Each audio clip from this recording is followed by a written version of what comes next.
Hello. आज mini vlog हा तिसरा आहे. सो माझ्या व्लॉगमध्ये कंटिन्यू करा. बघा मी पुढे काय काय करते ते. सो इथे बघू शकतात माझी मॉर्निंग झालेली आहे. मस्त मस्त अशी मी अंघोळ वगैरे करून आलेली आहे. ह्या दोघी पण तोपर्यंत उठलेल्या होत्या. सो कंटिन्यू करा पुढे काय करतो आहे. ह्या दोघींना अंघोळ घालून असंच मी बसलेले होते विचार करत की आज स्वयंपाक काय बनवायचा. सो आज मस्तपैकी मिक्स व्हेजिटेबल्स बनवली होती, पण ज्याची मी क्लिप घ्यायलाच विसरले. So very bad. ठीक आहे, हळूहळू होईल सवय. सो इथं ह्या दोघींना झोप आली होती. अक्षराला पण खूप खूप खूप झोप आली होती.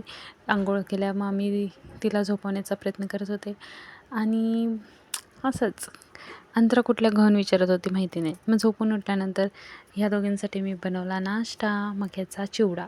खूप सोपं आहे. हे मक्याचे पोहे तळून घेतले, नंतर ह्याच्यावर फक्त मीठ आणि पिठी साखर घातली आणि झाला रेडी टू ईट. सो हा मी लहान मुलांसाठी बनवलेला आहे, त्यामुळे हा असा बनवला. आणि हे बघू शकतात खिडकीवर कपडे. सो हे कपडे असेच असतात जे मी खालनं काढून आणले की अंतरा पसरवत असते. नंतर संध्याकाळी देवाला दिवा लावला, प्रार्थना केली. आई तोपर्यंत घेऊन आल्या मार्केटमधनं भाजी, थोडेसे फ्रूट्स आणि अंतराची पेरू खायची घाई. सो हे पण सगळं आवरलं, भाज्या निवडून वगैरे जागेवर ठेवून दिल्या. सो भेटूया उद्याच्या व्लॉगमध्ये. Till then bye.